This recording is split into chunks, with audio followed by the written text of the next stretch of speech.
Hello mga higala, welcome back sa akong vlog. Karong adlaw magbuhat ta og pour over coffee gamit ang V60 filter. Simple ra pero klase kaayo og lami ang resulta. Step 1, pag-andam sa gamit. Una, andamo na to ang mga gamit. Pareha ng V60 dripper, filter paper, timbangan kung naa kettle, mas nindot dos ni kettle para kontrolado ang flow. Og syempre, freshly ground coffee. Step 2, atong ibutang ang filter paper sa V60 dripper. Dayon ibubuan na to og hot water para ma-rinse ang papel o mainitan ang dripper ug mag. Ayaw kalimot ilabay ang rinse water. Step 3, sunod ibutang nato ang kape, usually mga 15 to 18 grams para sa usa ka cup. Nindot kung medium grind para balance and lasa. Ayaw pud kaayo, dili pud kaayo baga. Step 4, karon ato ang buang init nga tubig, mga 92 to 96 degrees Celsius. Kung naay thermometer, una gamay ra sa ibabaw aron ma-bloom ang kape. Makita nimo nga moalsa og bubble, mao na ang gas nga gipagawa sa fresh nga beans. Step 5, human sa 30 to 45 seconds ato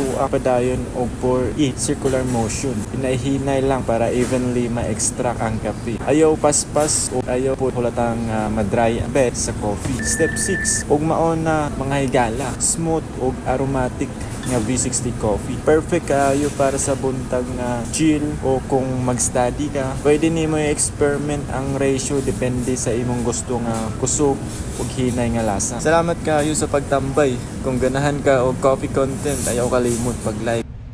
Takit sa sunod nga brew session.